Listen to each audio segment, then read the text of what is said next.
मेरे YouTube channel में आप सभी बच्चों का बहुत बहुत स्वागत। तो आज की कक्षा को हम आरंभ करते हैं।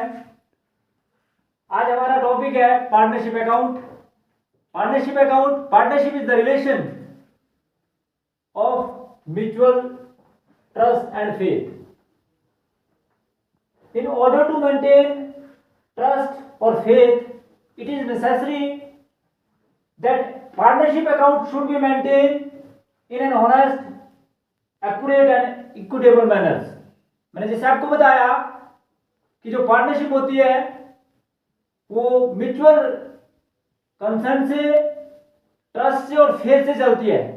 और फेथ को बनाए रखने के लिए कि साझेदारी में एक दूसरे का विश्वास एक दूसरे पर बना रहे, ये और भी अगर दो पार्टनर हैं तो उनके बीच में अच्छे रिलेशन रहे, तो जो जितने भी पार्टनरशिप के अकाउंट हैं उनको लेखा पुस्तकों में ईमानदारी से, सही रूप से और समान रूप से जो है प्रस्तुत किया जाता है। जब हम पार्टनरशिप का अकाउंट पोर्शन करते हैं तो हम डबल एंट्री सिस्टम को अडॉप्ट करते हैं। Double entry system is a system in which each and every entry की डेबिट एंट्री होती है। every debit entry must corresponding a credit entry and every credit entry must corresponding a debit entry. every receiver a giver and every giver a receiver. तो इस one thing is very much clear।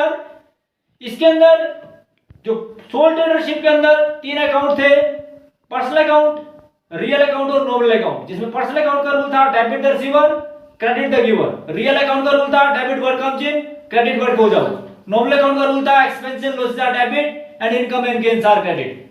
ये सारे के सारे rule partnership के अंदर भी as it is लागू होंगे। पार्टनरशिप के अंदर और सोल ट्रेडरशिप के अंदर जब हम अकाउंट को मेंटेन करते हैं तो अंतर केवल मात्र इतना होता है कि जो सोल ट्रेडरशिप में एक व्यक्ति को प्रॉफिट मिलता था, अब वह जितने भी पार्टनर्स हैं उन सबके बीच में डिस्ट्रीब्यूट हो जाएगा। दूसरा, जो पार्टनर्स की कैपिटल थी, जो सोल ट्रेडरशिप में कैपिटल थी वो इंडिविजुअल की थी या कई पार्टनर्स की होगी, इसलिए अलग अलग से पार्टनर्स के अकाउंट भी मेंटेन किए जाएंगे। तो सबसे पहले तो आपको ये बताना चाहिए कि इसके अंदर जो है वो डबल एंट्री सिस्टम जो है वो बिल्कुल वैसे अडॉप्ट की जाती है कि जैसे सोल ट्रेडरशिप के अंदर आप अडॉप्ट करते थे। तो ये बोलते हैं कि जब हम डबल एंट्री सिस्टम के अंदर अकाउंट को मेंटेन करेंगे तो हमारे पास कुछ केसेस होंगे कि जिन केस पर हम अलग अलग तरीके से अलग अलग अकाउंटिंग करते हैं। पहली कंडीशन है on change in profit sharing ratio among existing partner. कि साझेदारी में हम जब पार्टनरशिप अकाउंट करेंगे तो जब एक नया प्रॉफिट शेयरिंग रेशियो में परिवर्तन होगा तो किस प्रकार से लेखा पुस्तकों में उसकी एंट्री की जाएगी। दूसरा, at the time of admission of A partner, कि जब एक पार्टनर जो है पार्टनरशिप में एडमिट होगा तो उस कंडीशन में लेखा पुस्तकों में किस प्रकार से एंट्री की जाएगी।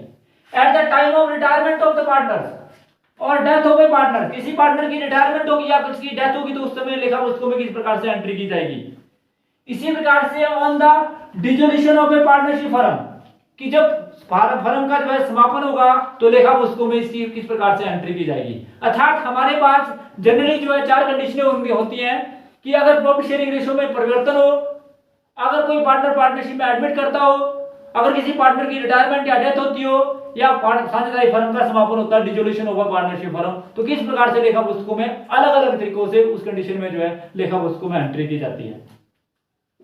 सर्कमस्टांसेस हमारे पास ये चार होते हैं कि या तो प्रॉफिट शेयरिंग रेशियो में परिवर्तन होता है, या किसी पार्टनर की एडमिशन होती है, या किसी पार्टनर की रिटायरमेंट या उसकी डेथ होती है, या पार्टनरशिप फर्म का समापन होता है।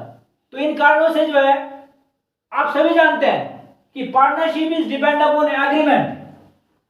Partnership is depend upon agreement. Agreement जो होता है ये ओरल भी होता है और रिटन भी होता है।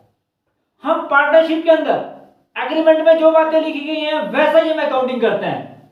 ये एग्रीमेंट बड़ा इंपॉर्टेंट रोल प्ले करता है। अगर ये एग्रीमेंट रिटन और ओरल में नहीं है तो आप सभी जानते हैं पार्टनरशिप एक्ट 1932 में जो पार्टनरशिप डीड में बातें कही गई हैं उन बातों को आपको ध्यान में रखना पड़ता है और उन बातों के आधार पर आप लेखा पुस्तकों में एंट्री करते हैं। ठीक है जी। आप लोगों को बताया कि सोल ट्रेडरशिप में हम profit and loss trading account के बाद प्रॉफिट एंड लॉस अकाउंट बनाते थे और सीधी बैलेंस शीट बनाते थे। परंतु जब आप पार्टनरशिप की बात करें या ज्वाइंट स्टॉक कंपनी की बात करें तो इसमें एक अतिरिक्त अकाउंट बनाया जाता है जिसको आप बोलते हैं profit and loss appropriation account. Profit and loss appropriation account से आप क्या समझते हैं, अब हम पढ़ेंगे what do mean by profit and loss appropriation account and what are the features of profit and loss appropriation account. तो what do mean by profit and loss appropriation account. तो profit and loss appropriation account से हमारा अभिप्राय है, आप सभी जानते हैं profit and loss appropriation account is the extension of profit and loss account. It is a nominal account, all expense and losses are debit and income and gains are credit. ये बोलते हैं कि profit and loss account is nothing but it is the extension of profit and loss account. In profit and loss appropriation account हम क्या करते हैं कि जो प्रॉफिट जो बिजनेस के अंदर होता है उसे साझेदारों के बीच में डिस्ट्रीब्यूट करते हैं। तो इसका मतलब है कि लाभ हानि नियोजन खाते से हमारा अभिप्राय एक ऐसे खाते से है जो इसलिए बनाया जाता है कि साझेदारों के बीच में, साझेदारों में जो साझेदारी में लाभ होता है या हानि होती है उसका बंटवारा साझेदारों के बीच में किस प्रकार से किया जाएगा। ये मैंने आपको क्लियर बताया कि इसका बंटवारा या तो एग्रीमेंट के अनुसार किया जाता है या पार्टनरशिप डीड में जो बातें कही गई है, पार्टनरशिप डीड का सेक्शन 13B ये बोलता है कि ये इक्वली डिस्ट्रीब्यूट किया जाएगा। तो उस कंडीशन में पार्टनरशिप एक्ट 1932 सेक्शन 13B के अनुसार ये इक्वली डिस्ट्रीब्यूट किया जाएगा। ठीक है जी, वो सारी बातें आपने बिल्कुल ध्यान में रखनी है। उसके बाद अब बात आती है, क्योंकि मीनिंग के बाद इसकी फीचर्स की बात करते हैं। तो नंबर 1 फीचर्स कि it is an extension of profit and loss account, ये लाभ हानि खाते का विस्तार है। क्या जी, it is an extension of profit and loss account. And the second feature is the profit and loss appropriation account show how to net profit earned by the partner is distribute among the partners, कि जो आपका net profit है वो साझेदारों के बीच में किस प्रकार से डिस्ट्रीब्यूट किया जाएगा, ये इसकी दूसरी विशेषता है।